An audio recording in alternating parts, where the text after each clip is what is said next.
안녕하세요. 훈부중학교 2학년 학생 여러분, 현규쌤입니다. 이번 시간은 29강 고려의 건국과 통치체제의 발전 첫 번째 시간입니다. 프린트로는 31페이지고요. 교과서는 108페이지에서 110페이지에 해당하는 부분입니다. 자, 여러분, 우리가 드디어 네 번째 대단원으로 들어왔어요. 지난 시간까지 이제 우리가 통일신라 발해, 그리고 이제 통일신라가 무너지고 후삼국 시대가 도래하고 그 후삼국 시대를 고려의 태조, 왕건이 정리하는 것까지 해서 세 번째 대단원이 끝났고요. 이제 이번 시간부터는 여러분들 그 후삼국을 통일하고 새로운 역사의 주인공이 된 나라, 왕건이 만든 나라 고려에 대해서 공부해 보도록 할 겁니다. 그러니까 굉장히 긴 시간 이 고려라는 나라에 대해서 우리가 자세하게 공부하게 될 건데요. 자, 여러분, 일단 항상 제가 늘 말하지만 무언가 새로운 내용을 공부할 때는 덮어놓고 내용부터 빡 들어가면 안 돼요. 여러분이 되게 많이 하는 실수야. 그냥 딱 새로운 내용 나오면은 공책 펴놓고 막 써가면서 막 암기하려고 그래요. 근데 그러면 이 역사처럼, 역사뿐만 아니라 모든 과목 마찬가지지만 이렇게 내용이 많은 그 학문을 공부할 때 그렇게 지엽적인 내용만 냅다 외우다 보면은 그래서 이게 이 전체에서 어디에 해당하는 부분이지? 그래서 내가 지금 어디 있는 거지? 그래서 난 어디로 가야 되지? 방향 감각을 잃어버려요, 여러분들. 반쪽짜리 공부입니다. 아니, 반쪽도 안 돼요. 그러니까 새로운 내용 공부할 때는 일단 한 템포 가라앉히고 어떻게 해야죠? 네, 멀리서. 위에서 한번 전체적으로 이번 단원에서 이번 시간에 배울 내용이 뭐에 대한 내용인가, 그 전체적인 내용의 개관, 아웃라인, 큰 그림을 그리고 내가 여기서 이런 내용들을 배우는구나, 내가 여기서는 이런 거에 중점 포인트를 둬야 되는구나, 이런 게 중요하구나 라고 하는 큰 그림 뼈대를 잡아놓고 그 다음에 세부적인 내용으로 들어가셔야 돼요. 늘 말하지만 숲을 보고 나무를 봐야 됩니다. 줌 아웃, 줌 인. 이게 공부의 기본이에요. 자, 그러면 우리가 이 고려라는 나라, 고려가 여러분 500년 동안 지속된 나라예요. 엄청나게 긴 역사를 자랑한 나라입니다. 이 500년 고려를 공부할 때 우리가 고려시대를 어떻게 바라봐야 되는가, 고려시대에 대한 전체적인 큰 그림을 그리고 시작해 보도록 하겠습니다. 자, 31페이지 왼쪽 위에 보시면 1. 고려사 개관, 고려의 시대구분이라고 나옵니다. 시대구분. 자, 여러분, 신라는 어떻게 시대를 나눴죠? 일단 신라는 몇 개의 시기로 나눌 수가 있었어요? 상대, 중대, 하대, 세 개의 시기로 나눌 수가 있었죠. 자, 신라를 이렇게 상대, 중대, 하대로 나누는 기준이 무엇이었나요? 그렇죠. 신라의 시대구분 기준은 왕의 혈통이 무엇이었느냐, 골품제에 따라서 왕의 혈통이 성골이냐 진골이냐, 이거 가지고 시대를 구분했죠. 그럼 고려에서는 어떻게 시대를 나누느냐, 바로 역사의 주도 세력, 왕이 아니야, 그 시대의 주인공이 누구냐, 그 한 시대별로 역사를 이끌어가는 지배층이 누구냐, 시기별로 지배층이 누구냐에 따라서 이 고려의 시대를 구분할 수 있습니다. 뭐에 따라서요? 역사 주도 세력, 지배층이 누구냐에 따라서 고려는 시대를 구분할 수가 있다고 했습니다. 자, 그러면 볼게요. 큰 그림 보이시죠, 여러분들? 고려는 일단 여러분들, 거기 가운데 여러분들, 여기 무신정변이라고 되어 있는 부분 보이십니까? 여기 체크 한번 해두세요.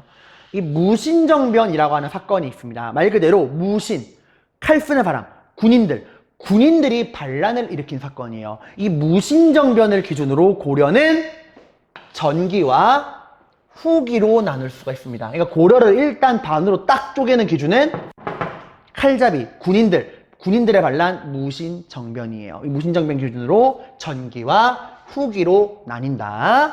자, 그 전기도 또 여러분들 지배층에 따라서 초기와 중기로 나누어 볼 수가 있습니다. 일단 자, 이 초기는 뭐냐? 이거 뭐야, 이거? 미안해요. 자, 여러분, 일단 우리 생각해봐. 고려를 만든 애들이 누굽니까? 고려는 어느 나라를 무너뜨리고 나온 나라죠? 그쵸. 신라를 무너뜨리고 만들어진 나라죠. 그죠? 신라는 어떤 나라였죠? 철저하게 골품제에 따라 움직이는 나라였어. 사람을 쓸 때 그 사람의 능력을 봐, 안 봐? 능력은 보지 않아. 뭐만 봐요? 그 사람의 타고난 신분과 혈통, 뼈의 등급, 골품에 따라서 그 사람의 모든 인생이 결정됐죠. 골품에 따라서 정치, 사회 모든 게 결정되는 진골 귀족들만을 위한 굉장히 차별적이고 폐쇄적인 나라가 신라였어요. 그죠? 그러한 신라의 불만을 가진 게 누구였습니까? 이 중앙의 진골 귀족이 모든 걸 해먹는 걸 불만 가진 게 누구였죠? 지방에서 새롭게 성장한 세력 호족, 그리고 진골 귀족들에게 차별받던 육두품이었죠. 이렇게 진골귀족에게 불만을 가지고 있던 호족과 육두품이 함께 만든 나라가 고려입니다. 그죠? 그래서 자, 이 고려를 처음 만든 애들은 여기 그 원안을 쓰는 거예요. 지방에 성장하던 호족과 진골귀족에게 한 끗 차이로 밀려서 골품제에 차별받던 육두품. 얘네가 고려를 건국한 지배 세력이었죠. 자, 얘들은 여러분들 어떤 애들이냐면은 일단 나라 이름이 고려야. 나라 이름이 왜 고려였죠? 누구의 후예다? 고구려의 후예다. 우리는 신라랑은 다르다. 우리는 고구려의 후예다라고 하는 그 고구려 계승의식을 내세운 애들이야. 그리고 여러분, 얘들은 이제 막 시작한 애들이잖아. 여러분 새학기 때 모습 생각해봐요. 나도 이제 2학년이다. 나 정말 이제 새학기 공부 열심히 해야지. 나 정말 뭔가 새 사람이 되어봐야지 하고 여러분 항상 새학기에는 새로운 마음 먹죠. 헬스장이 언제 제일 많이 붐비는지 알아요? 새해 1월에 제일 많이 미어터져. 야, 이제 새해에는 몸짱이 되어봐야지. 운동해야지 라고 합니다. 누구나 처음에는 그 첫 마음이라는 게 있어요. 나 정말 열심히 해볼 거야 라고 하는. 얘도 마찬가지야. 우리 정말 멋진 나라 만들어보자. 신라처럼 썩어빠진 차별적인 나라가 아니라 정말 능력에 따라 대접받는 새로운 멋진 나라를 만들어보자 라는 생각을 하고 있었어. 얘들은 처음에 정말 깨끗하고 건강한 애들이었어요. 새학기 때 여러분들처럼 상상 속의 동물이죠. 그런 이제 첫 마음, 굉장히 개혁적이고 자주적이며 진취적인 애들이야. 스스로를 고구려의 후예라 생각을 하고 새로운 나라를 만들어 보겠다고 하는 꿈에 가득 차 있는 애들이에요. 자, 여러분, 봐봐. 이렇게 스스로를 고구려의 후예라 생각하고 개혁적이고 자주적이고 진취적인 성격을 가지고 있는 이런 호족과 육두품이 지배하던 게 고려 초기입니다. 그러면 이런 호족과 육두품이 여러분들 나라를 이끌고 있다면 이러한 시대에 외적이 쳐들어왔어. 그러면 그런 외적의 침입에 어떤 반응을 보일까요? 야, 그냥 싸우지 말자. 싸움 무서워. 이럴까요? 아니죠! 우리가 누구야? 우리 고구려의 후예야. 우린 신라랑은 달라. 어디 외적이 쳐들어와? 하고 외적이 쳐들어왔을 때 당당하게 맞서 싸우겠죠. 개혁적이고 자주적이니까. 실제 이때 그러니까 거란족이 만든 그 요나라가 쳐들어오거든요. 이때 정말 당당하게 싸우는 모습을 보여줍니다. 이게 고려 초기에 호족과 육두품이 지배할 때의 모습이에요. 이때 우리는 세 명의 왕을 살펴봐야 됩니다. 태조, 왕건, 광종, 성종 이렇게 세 명의 왕을 살펴볼 거예요. 자, 근데 이 호족과 육두품도 이제 시간이 지나면서 개편됩니다. 호족과 육두품이 함께 만들었다 그래도 얘들 간에 그 체급 차이가 있을 거 아니야. 그지? 그래서 세력이 큰 호족과 육두품은 중앙으로 진출합니다. 그래서 이렇게 나뉘게 돼요. 세력이 강한 호족과 육두품은 어디로 간다고요? 수도, 중앙으로 갑니다. 얘들은 중앙으로 가서 뭐가 되느냐? 여러분들 바로 얘들은 중앙으로 가서 문벌 귀족이 돼요. 이 문벌 귀족이라는 건 집안 대대로 고위 관리, 고려에서 고위 관리라고 그러면 5품 이상을 말합니다. 5품 이상의 고위 관리를 집안 대대로 배출한 명문 집안. 이게 명문 집안이라는 뜻이에요. 그런 문벌 귀족이 되고요. 그에 반해서 좀 세력이 약한 호족과 육두품은 이렇게 중앙에서는 낄만한 체급이 못 돼. 그럼 어떻게 할까요? 포기하고 지방으로 내려가는 거예요. 그래서 나머지 대다수의 세력이 약한 호족과 육두품들은 지방으로 가서 뭐가 돼? 지방의 향리가 되어서 지방의 세력이 됩니다. 이렇게 지배층이 개편되게 되는 거예요. 중앙의 문벌귀족, 지방의 향리로. 거기다 네모칸 하나, 여러분 그 프린트 네모칸 하나 쓰시는 거예요. 근데 여러분들 얘들은 가진 게 많아. 얘들 사람이 그렇잖아요. 첫마음이라는 게 오래가지 않아요, 여러분들. 이거 좀 헷갈릴 수 있겠다. 이걸 좀 옆으로 적어야 여러분이 안 헷갈리겠죠. 지금 이게 초기랑 중기 구분하는 거니까. 초기에만 해도 스스로를 고구려의 후예라 생각하고 굉장히 개혁적이고 자주적이고 진취적인 애들이었는데 얘들이 시간이 지나니까 지배층이 돼가면서 가진 게 많아지는 거야. 가진 게 많은 사람은 항상 그 가진 걸 잃어버리는 걸 두려워하죠. 문벌귀족이 되어서 그 고려의 정치적이고 경제적인 특권을 독점하게 되거든요, 얘네가. 그러다 보니까 예전 같은 그런 첫마음을 잃어버린 거야. 굳이 우리가 싸워야 돼? 이거 그냥 난 변화가 싫어. 원래 가진 사람들 변화를 싫어하잖아. 이대로 영원히를 외치는 거야. 그냥 지금이 좋다. 지금 이대로 영원히. 이 고려여 이대로 영원하라 외치는 거야. 그러려면 고구려 계승의식은 굉장히 부담스러운 겁니다. 왜? 고구려는 항상 싸우기만 했잖아. 얘들은 그런 변화랑 싸움을 원하잖아요. 왜냐면 싸운다는 건 이기면 좋지만 지는 순간 모든 걸 잃어버리는 변화의 상징이 전쟁이잖아요. 그지 그러고 싶지 않아. 안정을 원해. 안정적인 나라가 있었죠. 누구? 신라. 얘들이 슬그머니 자기들을 고구려의 후예가 아니라 이제 뭐라 말해? 우린 신라의 후예야 라고 신라 계승의식을 내세워. 왜? 신라는 외적이 쳐들어와도 싸우지 않아도 돼. 신라가 그런 나라였잖아. 그래서 이때 이런 문벌귀족 이제 성격이 변합니다. 굉장히 어떻게 변해요? 보수적이고 스스로를 일단 누구의 후예라 생각해? 신라의 후예라고 생각을 하고요. 굉장히 보수적이고 사대적인 성격으로 변합니다. 이런 걸 두려워하는 거야. 이런 문벌귀족이 지배할 당시에 외적이 쳐들어온다면 어떨까요? 싸울까요? 싸우지 않을까요? 안 싸우려고 그러겠죠. 실제 이때 여진족이 만든 금나라가 쳐들어오거든요. 이때 거란족이 쳐들어왔을 때는 달라.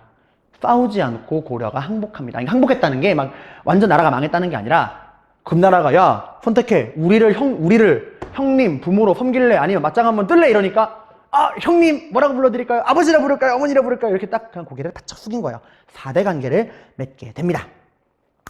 자, 근데 이런 문벌귀족은 여러분들 손에 쥔 그걸 놓으려고 하지 않아요. 여러분 아프리카에서 원숭이 잡을 때 어떻게 잡는지 알아요? 손 딱 들어가는 겨우 손이 들어가는 통에 바나나를 딱 놔둬. 그럼 원숭이가 와가지고 바나나네 하고 손을 딱 넣어서 바나나를 딱 잡아. 근데 그 손은 겨우 들어가지만 바나나를 딱 잡고 주먹을 쥐는 순간 이 손이 빠져 안 빠져? 안 빠지는 거예요. 왜 안 빠지지? 안 빠지지? 히우키키 이러는 거야. 그럼 그 소리 듣고서 원주민이 와서 잡아갑니다. 이 원숭이가 살 수 있는 방법은 뭐예요? 잡고 있는 바나나를 놓고 손 빼면 돼요. 그럼 다시 자유형을 낼 수 있어. 근데 손에 쥔 바나나를 놓기 싫으니까 계속 이거 집착하다가 죽어요. 손에 쥔 권력을 놓지 않으려고 아우둥바둥 하다가 당연히 이 권력은 조화와 균형이죠. 문벌귀족 때문에 권력을 갖지 못하고 소외된 애들 누가 있었냐? 나라를 지키는 군인. 얘들이 불만이 쌓이다가 결국에는 폭발합니다. 그러니까 이 원숭이, 손에 쥔 바나나를 놓지 못하는 원숭이를 사냥하러 사냥꾼들이 온 거예요. 무신들이 반란을 일으켜서 문벌귀족들을 싸그리 쓸어버립니다. 이게 바로 무신정변이에요. 자, 이 무신정변으로 결국 고려의 지배층은 누구로 바뀌어? 무신으로 바뀌겠죠. 문벌귀족은 싸그리 여러분들 씨가 마르고 이제 고려의 지배층은 군인, 무신이 되는 거예요. 뭐 창리들이야 여전히 지방에서 권력을 유지하고 있고요. 자, 이런 무신 정권이 여러분들 100년 좀 넘게 이어지고 있다가 큰 변화를 맞이하게 되는 게 외부의 변화입니다. 이때 고려에 정말 천재지변이 일어납니다. 도저히 막을 수 없는 천재지변. 누가 쳐들어와요? 여러분 프린트에는 몽고라고 나와 있는데 오타입니다. 죄송해요. 이거 몽고라는 말을 쓰면 안 되는 말이야. 일본이 우리를 조벤징 이렇게 비하해서 부르죠. 몽고도 그 비하적인 표현이네. 제가 오타가 났어요. 미안해요. 몽고가 아니라 몽골입니다. 몽골족이 만든 징기즈칸 알죠 여러분들? 그 징기즈칸의 후예가 만든 몽골족의 원나라가 쳐들어와요. 전 세계에서 가장 강했던 나라. 이 원나라의 침입에 여러분들 이 무신 정권은 열심히 싸우지만 결국에는 버티지 못하고 항복하게 됩니다. 그리고 무신 정권은 끝을 맞이하게 돼요. 싸우지 않는 무신은 필요가 없잖아. 자, 이제 무신 정권이 몰락하고요. 우리 고려는 원나라의 지배를 받는 원간섭기로 들어가게 돼요. 자, 이때는 권력을 누가 잡느냐? 간단합니다. 일제강점기, 아십니까 여러분들? 우리가 일본의 식민지가 된 시절이 있었죠. 일제강점기의 권력은 누가 잡았죠? 일본 놈들에게 아부자라는 친일파들이 권력을 잡았죠. 이때도 마찬가지야. 우리가 원나라의 간섭과 지배를 받을 때 권력을 잡은 건 누구야? 친일파가 아니라 친원파. 원나라에게 아부하는 딸랑이들 있죠. 원나라 만세 이러는 원나라의 딸랑이들. 동족을 배신하고 같은 고려인을 배신하고 원나라에 빌붙어서 같은 고려인을 핍박하는 친원파. 얘들이 권력을 잡아요. 이런 친원파를 우리가 뭐라고 부르느냐? 권문세족이라 부릅니다. 권문세족. 자, 이 권문세족이 권력을 잡게 됩니다. 썩어 빠졌어. 얘들은 능력도 비전도 아무것도 없어. 그냥 원나라에 딸랑딸랑 아부만 하고 같은 민족의 등골을 빨아먹는 기생충 같은 존재였어요. 나라에 아무런 도움이 안 돼. 이렇게 여러분들 중앙이 썩어 빠지고 중앙이 뭔가 부패할 때 변화의 바람은 어디서 불어오죠? 항상 지방에서 불어왔죠. 신라도 그랬잖아. 이 중앙의 진골귀족들이 썩어 빠져서 타락하니까 누가 움직였죠? 지방의 호족과 육두품이 움직였죠? 이때도 마찬가지입니다. 중앙의 권문세족이 부정부패 타락하니까 변화의 바람이 어디서 불어와요? 지방에서 불어옵니다. 이 지방의 향리들이 여러분들 이때는 뭐로 개편되느냐? 바로 신진사대부로 개편돼요. 이제 이 신진사대부가 중앙에 썩어 빠진 권문세족을 몰아내고 고려를 개혁하자라고 하면서 이 권문세족과 한판 승부를 벌이게 됩니다. 승자는 누구였을까요? 항상 여러분 이 변화의 바람을 이길 수는 없어요. 중앙에서 신라가 그 호족과 육두품에게 망했듯이 결국에는 기나긴 싸움 끝에 신진사대부가 권문세족을 몰아내고 권력을 잡게 됩니다. 이게 고려 말기예요. 지금 제가 시기별로 공부하고 있는 거야, 얘들아. 자, 그럼 여러분 신진사대부가 권문세족을 이길 수 있던 이유는 무엇이었느냐? 신진사대부를 도와주는 애들이 있었습니다. 걔들이 누구냐? 바로 신흥무인이에요. 여러분 여기 앞에 신흥이라는 건 새롭게 성장했다는 거야. 그러니까 앞에 있었던 저 그 무신정변을 일으킨 무신이랑은 다른 세력이에요. 얘들은 완전 다른 세력이야. 그래서 이거 구분하려고 신흥무인이라 그래. 그럼 이렇게 새로운 무인들이 성장할 수 있던 이유는 무엇이냐? 당시 고려 말기에 고려에 외적이 쳐들어옵니다. 여기 위에 뭐라고 나와요? 홍건적과 왜구라고 나오죠. 홍건적은 머리에 빨간 붉은 두 건을 쓴 도적대라는 거예요. 당시 여러분 중국에 영원할 것만 같던 그 원나라 있죠. 권문세족의 뒤를 받쳐주던 그 세계 최강의 원나라가 이때쯤이면 맛이 가버려요. 해롱 맛이 가버리거든요.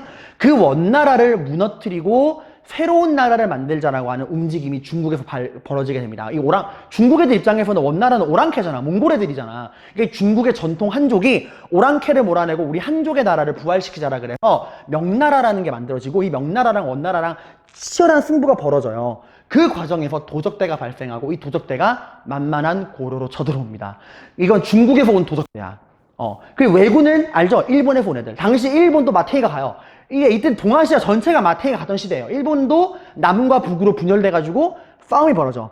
여기 발생한 도적대들이 이렇게 될 이상 고려로 간다. 만만하니까. 그래서 북쪽에선 중국 도적대 홍건적이 오고 남쪽에선 일본 도적대 왜구가 오는 거야. 근데 고려 정부는 그들을 막을 만한 능력이 없어요. 나라가 워낙 혼란스러우니까. 그래서 정부가 못하는 거. 정부가 백성들을 보호하지 못해. 백성들은 도적대의 침략에 고통받고 있어. 이때 지방에서 새로운 무인들이 내가 백성들을 지키겠다 하고 자신들의 힘으로 홍건적과 왜구를 물리치게 됩니다. 그렇게 성장한 애들이 신흥무인이에요. 절대적인 힘과 인기를 가지고 있다는 세력. 이 신흥무인이 누구의 편을 들어주냐는데 이 신흥무인은 신진사대부의 편을 들어서 권문세족을 몰아내게 됩니다. 자, 권문세족이라고 하는 고려의 기생충을 없앴어요. 여기까지는 하나였어. 근데 이 다음에 자, 권문세족 몰아냈다. 이제 이 고려를 어떻게 할 것이냐? 어떻게 이 고려를 바꿔나갈 것이냐? 라고 하는 걸 놓고서 신진사대부가 갈라집니다. 한쪽은 말해요. 야, 이제 권문세족 몰아냈으니까 이 고려를 차근차근 바꿔보자. 아직 고려에는 희망이 있어. 우리 고려가 어떤 고려야? 태조 왕건이 만든 500년 동안 지속되어 온 전통 있는 나라야. 이제 이 고려를 차근차근 바꾸면 돼. 온건파사대부. 그에 반해서 아니야. 고려는 이미 생명이 다 있어. 고려는 노답이야. 더 이상 답이 없어. 이제 이 고려라는 틀 안에서는 희망이 없어. 완전히 고려를 깨부시고 완전히 새로 시작하자. 새로운 나라를 만들어서 새롭게 시작하자. 급진파사대부. 그래서 신진사대부, 이 권문세족을 몰아낸 신진사대부가 고려를 유지한 상태에서 나라를 바꾸자는 온건파사대부와 아예 고려를 멸망하고 새로운 나라를 만들자고 하는 급진파사대부로 나뉘게 됩니다. 자, 역시나 승부의 키는 누가 가지고 있을까요? 힘을 가지고 있는 신흥무인이 누굴 도와주냐? 당시 신흥무인의 대표가 누구냐? 이성계입니다. 이성계가 누굴 도와주냐? 급진파사대부를 도와주게 돼요. 당시 급진파사대부의 대표는 정도전이었습니다. 왜 도와줬냐? 정도전이 이성계한테 말했어요. 우리가 만들려는 새로운 나라의 왕은 당신입니다. 당신을 왕으로 만들어드리겠습니다. 라고 말한 거야. 이게 웬 땡큐야? 띵호와 이거 저 땡큐. 나 왕이 되게 해준대. 해가지고 둘이 힘을 합치게 되고 이 온건파사대부의 대표였던 정몽주가 철퇴 맞아 죽고 급진파사대부랑 신흥무인이 함께 만든 나라가 조선. 그 조선의 왕이 바로 태조 이성계예요. 이성계. 야, 이렇게 우리가 여러분들 고려의 500년 역사를 살펴봤습니다. 자, 다시 한번 정리한다면 고려의 시대를 구분하는 기준은 뭐에 따라서? 지배층이 누구냐에 따라서 시대를 구분할 수 있죠. 일단 고려는 뭘 가지고? 무신정변이라는 사건을 가지고 전기 후기로 나뉜다. 자, 그리고 지배층에 따라서 초기는 누가 지배했던 시대예요? 호족과 육두품. 굉장히 개혁적이고 자주적이고 진취적이고 고구려의 후예라 생각했던 호족과 육두품이 지배했던 초기. 근데 얘네가 시간 지나면 어떻게 돼? 중앙에 문벌귀족, 지방의 향리. 문벌귀족은 가진 게 많아. 굉장히 보수적이고 사대적이야. 스스로를 신라의 후예라고 생각해. 모든 권력을 독점하는 돼지들이에요. 꿀꿀꿀꿀 이랬다는 말이야. 꿀꿀꿀 하면 어떻게 됐어요? 무신들이 야 그만 먹으라 마임못 나이가 이러고 이제 다 쓸어버리고 무신들이 나라를 엎어버립니다. 무신 집권기. 근데 이 무신들에게 누가 와요?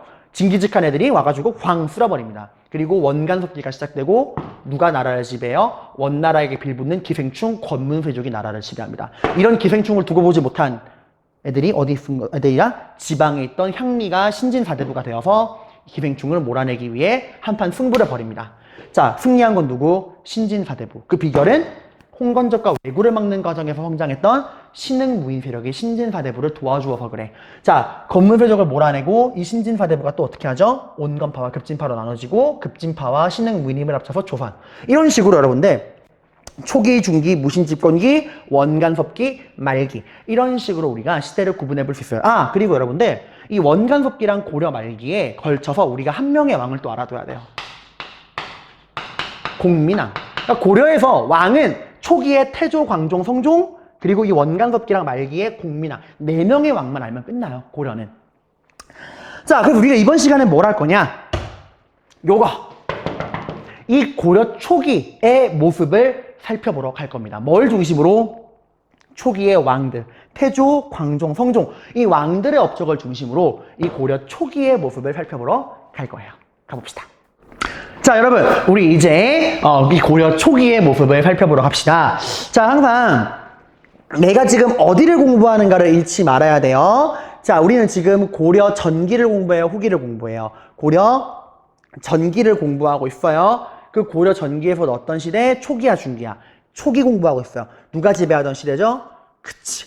굉장히 그 차별적이고 폐쇄적인 골품제와 진골귀족이 지배하던 신라를 무너뜨리고 육두품과 호족, 개혁적이고 자주적이고 진취적이던 이 육두품과 호족이 지배하던 고려 초기를 지금 공부하고 있는 거예요. 육두품과 호족이 지배층으로 있던 그 고려 초기 공부하는 거야. 그 고려 초기에서 우리는 이 3명의 왕들의 업적을 중심으로 내용을 공부합니다. 고려 초기의 왕, 태조, 광종, 성종 이 3명의 왕들의 업적을 우리가 공부하게 될 거예요. 항상 우리가 이제 어디에 우리가 공부하는 내용이 어디에 위치하는가를 잊으시면 안 됩니다. 길을 잃으면 안 돼요.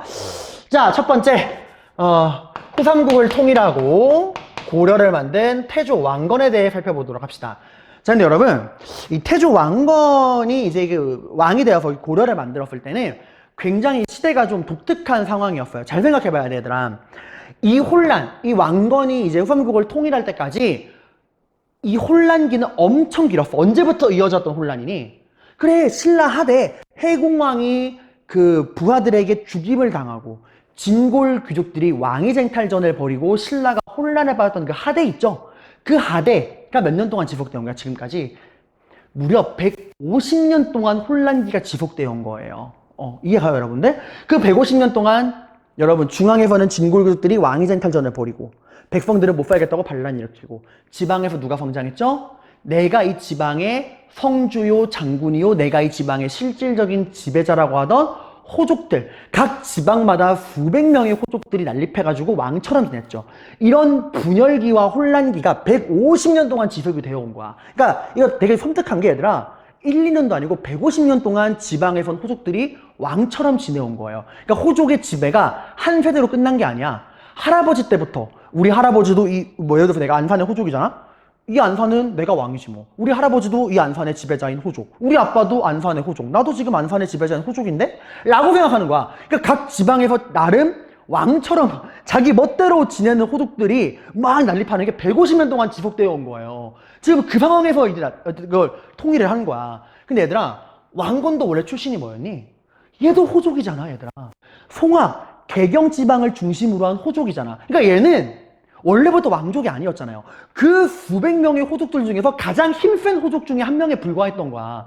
그러니까 이 고려라는 나라에서 나머지 애들이 왕건을 바라보는 시선이 뭐였냐면은 우리의 주인, 우리의 왕, 우리의 폐하 이게 아니에요. 뭐 제가 나보다 힘 좀 세긴 한데 쟤도 호족이잖아. 이런 거예요. 여러분 지금 이런 거야. 그런 일이 생기면 안 되지만 대혼란기가 발생했어. 담임쌤이 내가 죽었어요. 죽었어. 여러분들이 이 교실을 마음대로 지배하는 게 수십 년 동안 이어져 온 거야. 근데 갑자기 여러분 중에 반장이 딱, 야, 이제부터 내가 이 3학년 3반의 왕이다.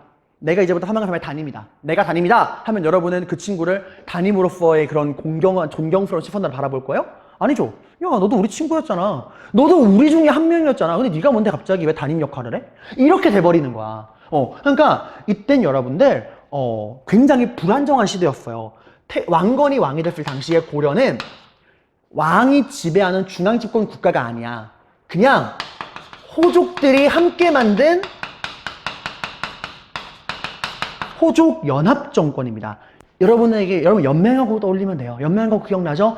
각 지방을 실제로 지배하는 건 누구야? 그 지방의 부족장들이죠. 그죠? 그 지방의 부족장들이 힘을 합쳐가지고 하나의 나라를 만들어. 그리고 그 부족장 중에서 가장 세력이 강한 부족장을 대표인 왕으로 내세우잖아. 근데 그 왕이 다른 부족장을 지배할 수 있어? 없어? 없잖아. 그 지방을 실제로 지배하는 건 누구예요? 그 지방의 부족장이잖아요.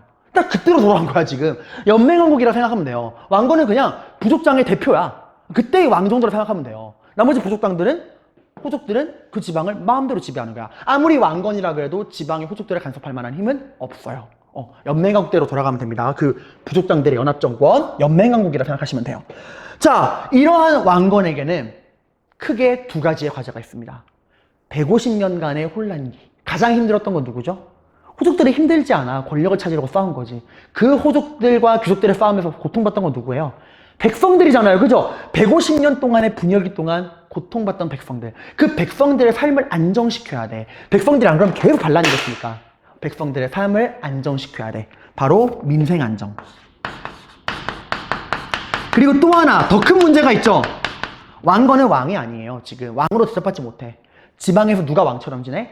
호족들이 다 내가 이 지방의 왕이다 하고 날뛰고 있잖아. 그 호족들을 어떻게 하죠?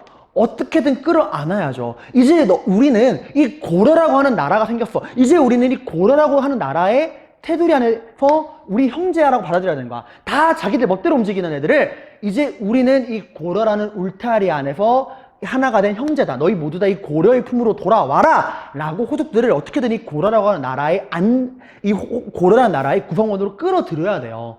호족들을 끌어안아야 돼. 그게 지금 필요한 겁니다. 민생 안정, 그 다음은 호족 통합이에요. 이 두 가지 과제가 필요했던 거야. 견훤이랑 궁예는 이 두 가지를 못해서 실패한 거잖아요. 자, 왕건, 백성들의 삶을 안정시키기 위해서 일단 뭘 하느냐? 백성들의 삶이 왜 힘들었을까? 얘들이 뭘 많이 거뒀죠, 여러분들? 귀족들이 자기들끼리 싸움박질하고 지방에서는 지방의 지방관들이 뭐 했죠? 세금을 그냥 마장창창 거뒀잖아요. 백성들의 삶이 힘든 이유는 지배층들이 너무나 백성들에게 과도한 세금을 걷어서 그래. 그래서 왕건은 백성들의 세금을 줄여줍니다. 왕건이 말했어요. 이제부터 세금은 무조건 얼마만 걷어라? 생산량의 10분의 1만 걷어라. 100만 원을 버는 사람에게는 10만 원만. 이런 식으로 딱 10분의 1만 세금을 걷어라 라고 하는 거예요. 여러분들 저렴하게 세금을 낮춰준 거죠. 그리고 이때는 굶어 죽는 백성이 워낙 많았어. 당장 굶어 죽는 백성들에게는 세금 감면도 중요하긴 하지만 이거 봐봐. 나가 아예 수입이 없어. 이런 건 나머지 수입이 있는 사람들에게는 혜택이 되는 거지. 저 당장 수입이 없는데요. 저 일자리도 없고 아무것도 없는데요. 당장 지금 먹을 게 없어서 굶어 죽기 직전인데요. 하는 사람들에게는 세금을 줄여주는 것보다 당장 입에 뭘 넣어줘야죠. 굶어 죽지 않게. 그래서 굶어 죽어가는 백성들을 구휼하기 위한 빈민구제기구, 흑창이라는 걸 만듭니다. 그래서 백성들을, 정말 그 가난한 백성들을 먹여주고 입혀주고 해요. 자, 이렇게 백성들의 삶을 안정시키고 지방에서 왕처럼 날뛰는 호족들을 이 고려라고 하는 테두리 안으로 끌어들입니다. 하나의 나라 안으로. 그를 위해서 왕건은 호족들을 회유하기도 하고요. 견제하기도 해요. 두 가지를 같이 해요. 그러니까 한강만 왕건은 밀당의 달인이야. 잘해줄 땐 잘해주고 그렇다고 마냥 잘해주면 얕보이잖아. 또 견제할 때는 견제하고 밀당의 고수였어. 궁예랑 견훤은 그냥 호족들을 찍어 누르기만 하니까 실패한 거잖아. 왕건은 호족들을 적절하게 끌어안을 줄 압니다. 그래서 이게 필요했던 게 얘들아, 왕건이 호족들을 왜 그러면 힘으로 찍어 누르지 않냐? 안 한 게 아니라 못한 거야. 150년 동안 분열기가 지속되다니까? 호족들 입장에서는 왕건이 야 이제 내가 왕이다 내 지배를 받아라 이러면 뭐야 이 미친놈아 이러고 제2의 궁예랑 견훤처럼 쫓겨날 수가 있었어요. 그러니까 좀 호족들을 어떻게 보면은 힘으로는 도저히 다 끌어낼 수가 없으니까 회유도 많이 한 거죠. 자, 그럼 호족들을 어떻게 회유했느냐? 왕건은 여러분 피는 물보다 진하다는 말이 있어요. 가족이 되는 게 가장 확실한 동맹 아닌가? 가족만큼 끈끈한 관계는 없잖아요. 왕건은 호족들을 끊어들이기 위해서 호족들과 가족이 되려고 합니다. 결혼 정책. 지방에서 왕건을 안이 꼽게 보던 호족들한테 우리 형제가 되자, 우리 한 가족이 되자라고 이야기를 합니다. 그래서 지방에 유력한 호족들 있죠. 힘 좀 쓴다고 하는 호족들. 그 호족들의 딸과 결혼을 해요. 여러분, 그러니까 왕건은 자기의 그 힘에, 그러니까 자기에게 위협이 될 만한 그 지방에 강력한 호족들이 있을 거 아니야. 각 지방마다. 그렇게 지방에 자기에게 위협이 될 만한 강력한 호족들과 싸운 게 아니라 그 호족들을 찾아가서 장인어른, 따님을 제게 주십시오. 이러고 그 위협적인 호족들의 딸과 결혼을 했어요. 그렇게 결혼을 몇 명이나 했냐? 여러분, 무려 몇 명이 했냐? 29명. 왕건의 아내가 무려 29명이었어요. 우리 역사에 존재했던 모든 왕들 중에 아내가 제일 많아요. 근데 이건 얘들아, 바꿔 말하면 되게 섬뜩한 게 29명의 그 호족의 딸과 결혼했다는 건 왕건에게 위협이 될 만한 호족이 29명이나 있었다는 거야. 왕건이 도저히 힘으로 안 되니까 이건 결혼해야겠다 라고 할 정도로 왕건이 고개를 숙이고 들어간 호족이 29명이었다는 거예요. 그만큼 이 시대가 혼란했던 시대라는 거야. 그리고 이 결혼 정도 할 때까지, 그러니까 이 결혼이라는 거 왕건이 고개를 숙이고 들어가는 거야. 그 호족을 장인어른들을 모시겠다는 거잖아요. 근데 이렇게 할 만한 급은 아니야. 이 정도 급은 아닌 것 같아. 하지만 끌어안아야 돼. 이런 애들한테 뭐 하느냐? 결혼까지는 아니더라도 왕시성을 수여합니다.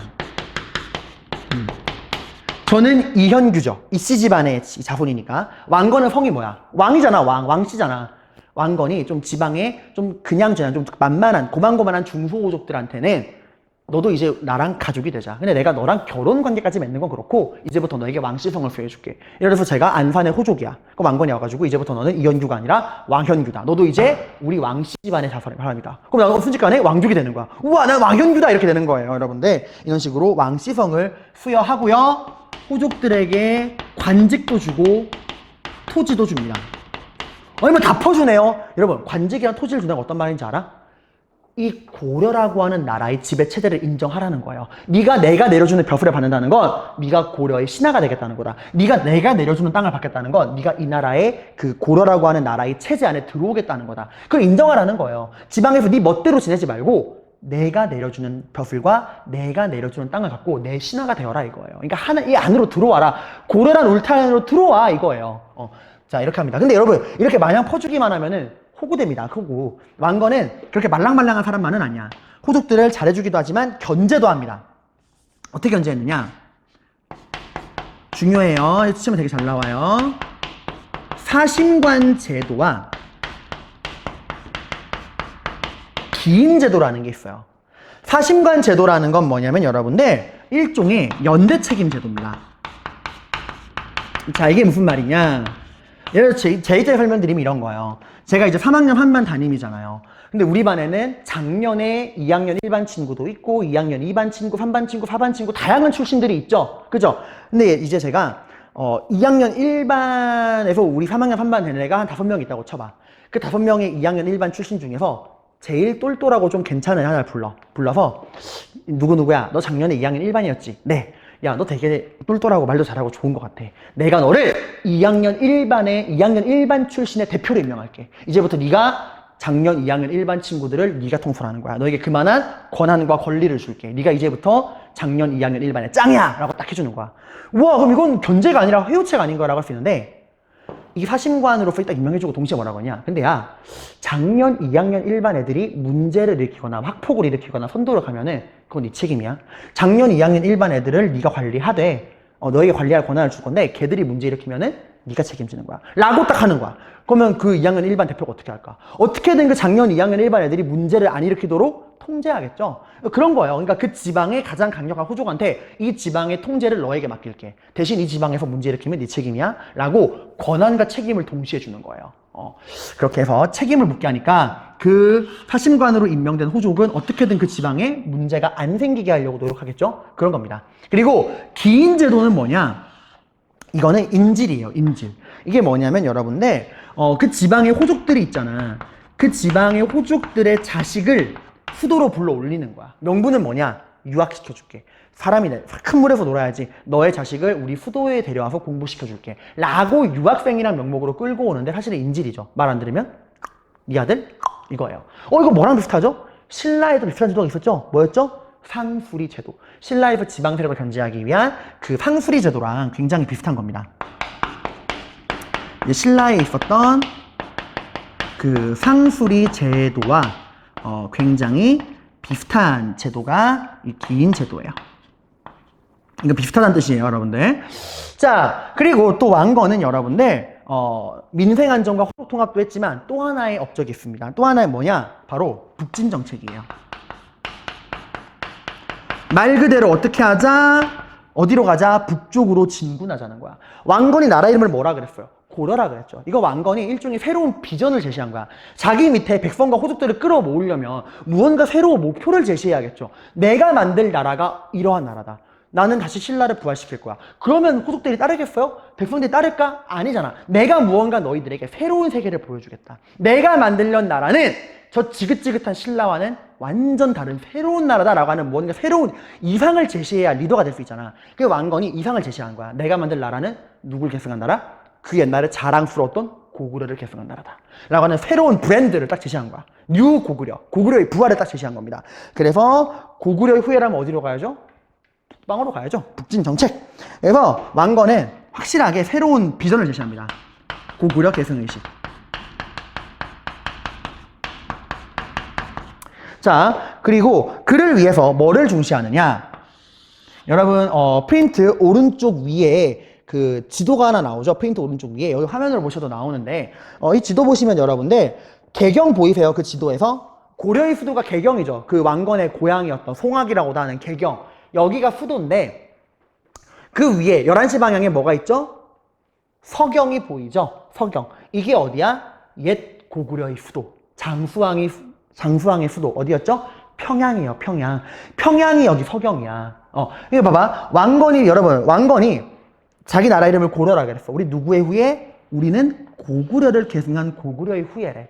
그럼 당연히 옛 고구려의 수도인 평양을 무시할 수 있어 없어? 없잖아요. 다만 평양을 수도로 삼은 건 아니야. 아무리 왕건이라 그래도 그건 좀 부담스러워. 자기 고향이 그 개경이니까. 그래서 개경을 수도로 하되 옛 고구려의 수도인 평양을 수도에 버금가는 도시로 대접하겠다. 나는 그만큼 평양을 중시한다. 옛 고구려 수도를 중시한다. 그래서 평양의 이름을 뭘로 바꿔? 서쪽에 있는 제2의 수도다라 그래서 서경이라 그랬어. 그러니까 수도는 개경, 평양은 서쪽에 있는 두 번째 수도 서경이라 그랬어요. 그래서 그 평양, 옛 고구려의 수도인 평양, 서경을 굉장히 중시했다. 얼마나 중시했냐? 왕이 법으로 정해놨어. 1년 365일 중에 150일인가? 100일인가? 일정 이상은 무조건 서경에 가서 지내야 돼요. 그런 식으로. 여기를 이제 북진 정책의 근거지로 삼습니다. 그리고 여러분들, 마침 왕건이 활동할 때, 고구려 계승의식을 내세울 때, 북쪽에서 누가 망해요? 발해가 멸망을 합니다. 누구에게? 거란족에게 멸망했죠. 그 발해가 멸망한 다음에 발해 유민들이 어디로 와요? 고구려로 와요. 왜? 발해도 누굴 계승한 나라? 고구려를 계승한 나라. 그래서 발해 애들이 당신들도 고구려를 계승한 나라죠? 우리도 고구려를 계승한 나라인데 나라가 망했어요. 우리 같은 형제 아닙니까? 우리 받아주세요. 라고 부탁했을 때 왕건이 당연한 거 아닙니까? 우린 형제입니다. 하고 멸망한 나라의 발해 유민들을 다 받아들입니다. 이때 발해 왕자도 내려와요. 발해 태자도 이때 내려옵니다. 발해 태자 대광현이 발해 사람들을 끌고 옵니다. 형제의 나라라는 거죠. 그만큼 이제 고구려 계승의식을 중시했다는 거고. 얘들아, 그러면 이 발해를 멸망시킨 거란을 용서할 수 있을까? 형제의 나라를 멸망시킨 거잖아. 용서할 수 없죠. 그래서 왕건은 이 거란을 엄청나게 적대합니다. 거란을 적대해요. 이때 어떤 일이 있었냐?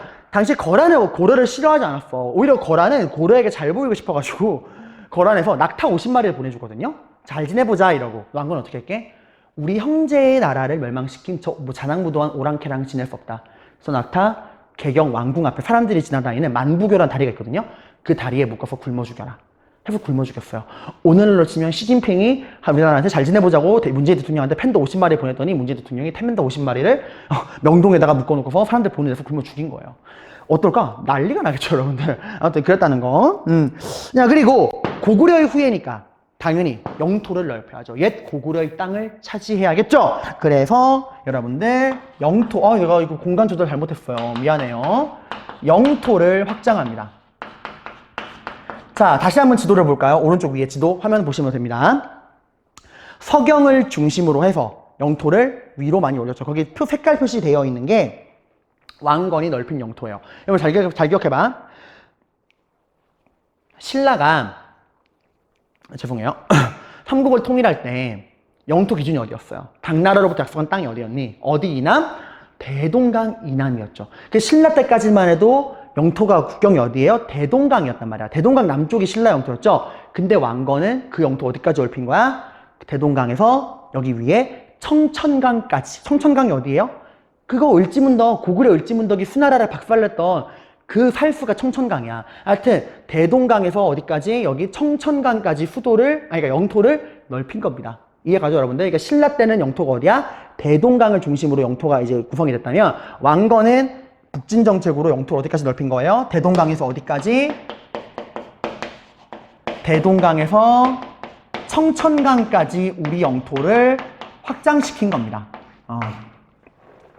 자, 이렇게 영토를 넓혀요. 나는 왕건 여러분 어때요? 그 혼란했던 150년간의 호족 분열기를 끝내고 고려라고 하는 나라를 만들고 고통받던 백성들의 삶도 안정을 시켜주고요. 그리고 지방에서 150년 동안, 이게 제일 중요하죠. 왕처럼 날뛰던 호족들을 어떻게 했죠? 이 고려라고 하는 나라의 테두리 안으로 포섭하려고 노력을 했습니다. 다만 주로 회유였어요. 왕건은 힘으로 안 되니까 어떻게 호족들을 끌어안으려고 그랬어.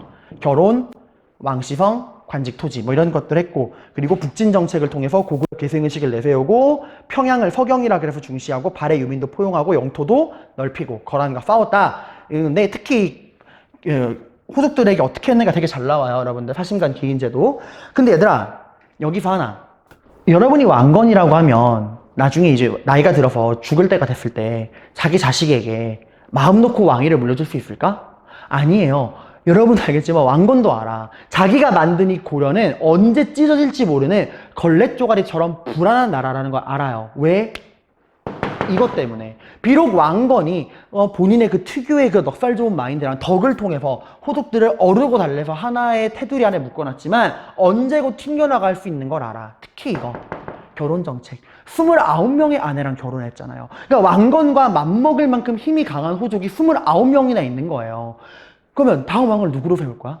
그 29명의 딸이랑 결혼했잖아. 아들이 25명이었어요. 그 중에 누구를 왕으로 세우건 나머지 호족들이 승복할까? 승복하지 않죠. 우리 집안의 자식이 왕이 돼야 되는데 라고 생각할 거란 말이야. 그러니까 비록 왕건이 살아있을 때는 왕건과는 그 직계 가족이니까 왕건과는 대립하지 않지만 왕건이 죽고 나서 그 다음 왕건의 아들이 왕이 됐을 때도 이 호족들이 왕건에게 뜻이 충성을 다할까요?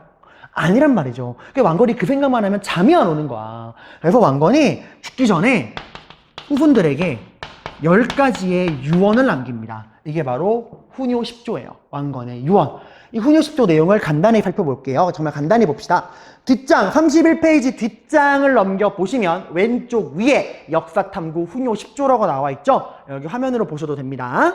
자, 간단하게 보시면 저기 제4조 뭐라고 나와요?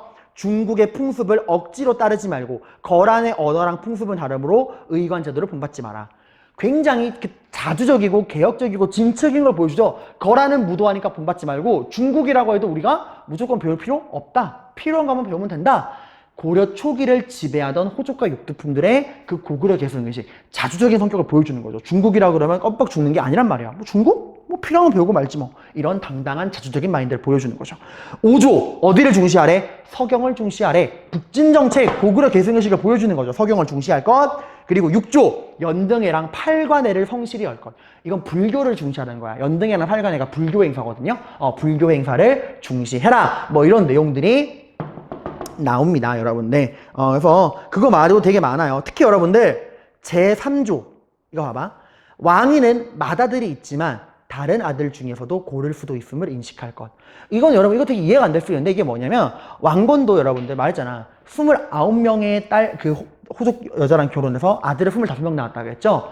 그 중에서 첫 번째 아들에게 왕위를 물려주고 싶은데 그 첫 번째 아들네 집안이 좀 힘이 약한 호족이야. 상대적으로 힘이 약했어요. 그래서 무조건 왕건이 유언으로 무조건 다음 왕위는 첫째 아들이다 라고 말하면 아마 왕건이 살아있을 때 반란이 일어났을 수도 있어요. 나머지 조족들이 왜 우리 아들을 왕을 시켜줘? 사위 이럴 수 있는 거야 이러고 반란을 일으킬 수 있는 거야. 그래서 왕건이 일단은 갈등을 덮어놓기 위해서 가능성을 열어둘 수밖에 없었던 거예요. 그게 아니었으면 진짜 대혼란에 빠졌을 거야. 그러니까 자기 장남에게 왕위를 물려준다라고 딱 공언하기도 힘들 만큼 나라가 위태위태했다는 거예요. 왕건이 혼란을 조장했던 게 아닙니다. 아무튼 자, 그런 상황에서 왕건은 불안한 마음, 내가 죽고 나서 어떻게 되지? 하는 불안한 마음을 뒤로 하고서 세상을 떠나게 됩니다. 아니나 다를까 왕건이 죽고 나서 결국 이 호족들 사이에서 문제가 터집니다. 다음 왕위는 우리 집안에서 낳은 자식이 왕이 되어야 한다라는 걸 많은 생각으로 호족들 간의 왕위 쟁탈전이 벌어지게 됩니다. 우리 왕건이 죽고 난 뒷이야기를 살펴보러 가봅시다. 고생하셨습니다.